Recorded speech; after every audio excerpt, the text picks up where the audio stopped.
In the northwest corner of the Pacific Ocean, hugging close to the eastern coast of Asia, lies a long crescent-shaped group of 4 large islands that form the nucleus of the Japanese Empire. These 4 islands, Hokkaido, Honshu, Shikoku, and Kyushu, are commonly called Japan proper, and combined they cover an area of 147,000 square miles.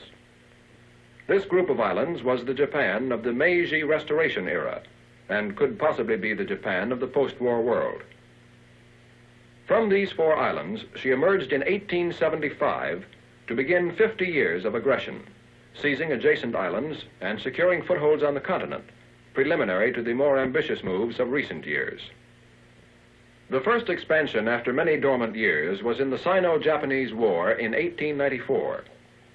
During this war, she advanced so quickly that China sued for an early peace, and with the peace, Japan wrung from China the island of Formosa and chain.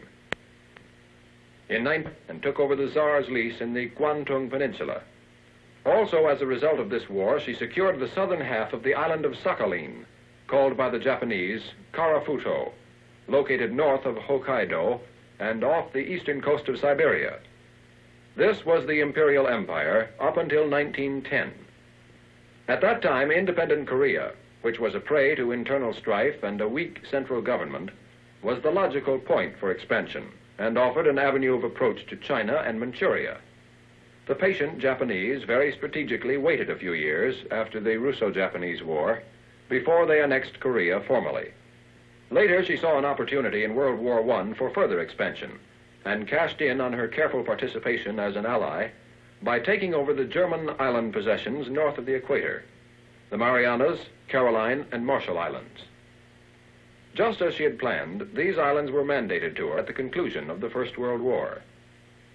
So by 1920, Japan proper was protected by strategic islands immediately to the south and by a complex Pacific chain. At the same time, she had feelers extending into continental Asia by way of Korea and Guangdong. Just as Germany tried to dominate the heartland, so Japan felt drawn to China, and particularly to Manchuria, which possessed metals that Japan lacked. In 1931, the Japanese army took over Manchuria and turned it into a center of heavy industry and a laboratory for totalitarian experiments. Then, with this North China province as a base, the Japanese in 1937 began their war against China proper. After many gains in China, the climax of Japanese territorial ambition culminated in the attack on Pearl Harbor. The Atlantic seaboard of the United States lies in a position similar to the 4 main islands of Japan. From Portland, Maine to Savannah, Georgia, the range of latitude is almost identical to that of Japan proper, extending from the northern tip of Hokkaido to the southern end of Kyushu. Sapporo, the capital of Hokkaido, and Boston are at the same latitude. Likewise, Tokyo, Japan's capital, lies in a position comparable to Richmond, Virginia, and Nagasaki is at the same latitude as Atlanta, Georgia. In general, it may be said that the winters in Japan are slightly colder than in the corresponding latitudes of the United States. This is particularly true of the western side of Honshu, bordering on the Japan Sea. Summers in Japan are more nearly similar to the summers found in corresponding latitudes of America. It is, however, relatively more humid in central and southern Honshu and Kyushu. Using the state of Montana as a standard of comparison demonstrates the relative size of Japan proper. Montana contains an area of 147,138 square miles. The total combined land of the 4 main islands covers an area almost identical to that of the western state. It is also interesting to compare the populations of the two. This island empire contains some 75 million people, while Montana holds less than 600,000. The density of populations in Japan has doubled since 1880, so that today it has approximately 500 inhabitants per square mile. In Formosa, the density is about 400 people per square mile, and in Korea, slightly less, with about 300 per square mile. These figures, of course, do not give a true indication of the concentration of people in the inhabited areas. It must be remembered that only 20% of the land can be used to support human life. The physiography of Japan presents a striking combination of mountains and seas. Here we see the famous Nikko Falls. This is one of the largest in Japan with a height of 550 feet. At no point is there land more than 90 miles from the open sea, and the few plains are all relatively small. Japan may be described as a country that is a combination of hilly and mountainous terrain, of rugged coastline, and of rich, varicolored vegetation that altogether combine to present a picture of scenic beauty for which she is justly famous. Structurally, these islands are composed of a thick core of hills and mountains. About 75% of the land is of this type, with slopes too sharp and soil too thin for cultivation. Since Japan's mountains are relatively young, streams have cut sharp canyons, but not broad valleys. The mountain streams are short, swift, and shallow, with limited drainage basins. Although they have no navigation value, they are important sources of hydroelectric power and irrigation for the thickly populated plains. Streams and rivers in the lowlands may be described in two words: shallow and stony. They flow in wide, divided channels, boulder-strewn and gravel-filled, and often flanked by natural or artificial levees. These levees are necessary not only because seasonally the rivers flood violently and suddenly, but also because diluvial deposits have raised the riverbed above the surrounding territory. These characteristics make the streams of little use for anything but fishing, and of course simplify the problem of gravity irrigation. The lakes of Japan are noted for their scenic beauty. In origin, there are two types: those lakes which were formed in the craters of extinct volcanoes or by volcanic eruptions, and lagoons formed in alluvial depressions in river valleys along the seashore. The largest lake is Biwa, situated near Kyoto. It lies over 250 feet above sea level within a rim of mountains and covers an area of 718 square kilometers. Japan is a land of many volcanoes. In all, she has over 500 craters, of which some 60 have been active in historic times. These volcanoes have contributed somewhat to her resources in the formation of deposits of sulphur and abrasives. Recently active eruptions, together with frequent and often destructive earthquakes, have caused considerable loss of life and property for the Japanese. The many cones provide some of the highest elevations of the islands, and lava plateaus associated with volcanoes are a widespread and prominent feature of the topography.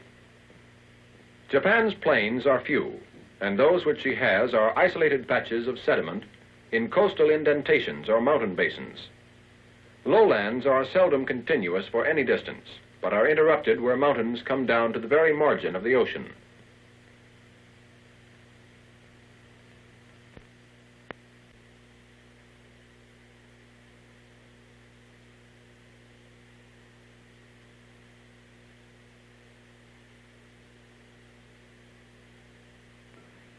Japan's greatest centers of population are found on the plains at the heads of the great bays on the Pacific side of central and southern Japan. Here there are arable lands for intensive agricultural development, tidewater transportation for industry, and adequate space for urban expansion. Within Japan proper, there are four major areas of population concentration. There is the Tokyo-Yokohama metropolitan section, the Nagoya district, the Osaka-Kobe-Kyoto Industrial and Urban Center, and the mining and industrial area of northern Kyushu and the southwestern tip of Honshu. In general, the southern slopes of the islands are more thickly settled than those of the north and west, and the population gradually decreases toward the northerly prefectures of Honshu. Although she is still primarily an agrarian country, in recent decades the larger cities have grown at phenomenal rates. The farmer, however, will probably always be the dominant citizen of Japan. Although only 1 acre out of 5 in this country of up-edged mountains will grow food, the farmer makes the most of the land he has with the aid of a good climate, hard work, and plenty of fertilizer.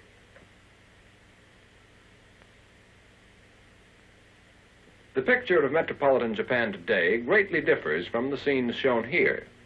Cities that once charmed tourists with their colorful, gay shops and bright clothes are now very drab indeed. the perpetual pounding by American B-29s has had a paralyzing effect on Japanese metropolitan life, and the once beautiful parks and streets are today lined with shallow trenches dug in the hope that they will provide protection from enemy bombing. Street lights are constantly dimmed, and there are no neon signs or bright banners. War has changed the tempo. Life is grim. Perhaps the most unique characteristic of Japanese cities is the dual personality that is brought about by the conflict between Western and Eastern cultures. The business district of a Japanese metropolis such as Tokyo or Osaka reflects a cross-section of modern Japan with new modern office structures copied from those of the Western world. Many of these new buildings of the business district were built after the great earthquake of 1923 that demolished much of Tokyo and Yokohama. Probably Japan's greatest single natural resource is the position of the islands in relation to the Asiatic mainland. This island empire conveniently lies in the great circle routes between the principal Asiatic ports and those of North America. Another convenient geographical peculiarity is the conformation of these islands that places the best harbors on the Pacific coast and gives that coast the most favorable soil and climate. This area had a great concentration of population and a considerable development of both commerce and industry long before the opening of the North Pacific trade route that brought the world's ships just offshore. The many large coastal indentations, such as the bays of Tokyo, Suruga, Ise, and Osaka, were natural harbors for Japan to carry on foreign trade. Her greatest market lies in Eastern and Southern Asia, and there too may be found many of her basic needs.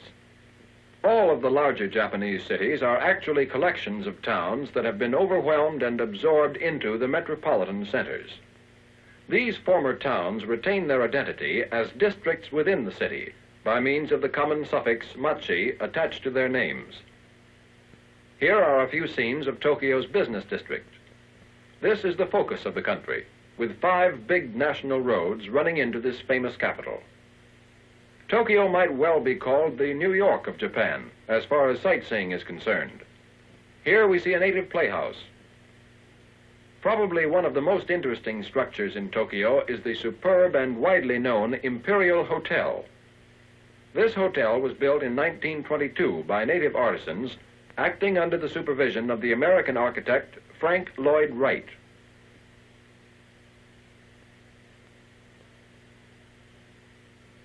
This structure, the ultimate in Japanese elegance, is an example of the new Japan and presents a striking contrast to Nagoya Castle, which is typical of older feudal days. The castle is about 400 years old and was built by Kato Kiyomasa. A picturesque moat dotted with watchtowers completely surrounds the castle to defend the enclosed grounds from enemy attack. This famous old structure, with its lofty spires that reach up into the clouds, has never suffered in a war and has today been converted into a military depot.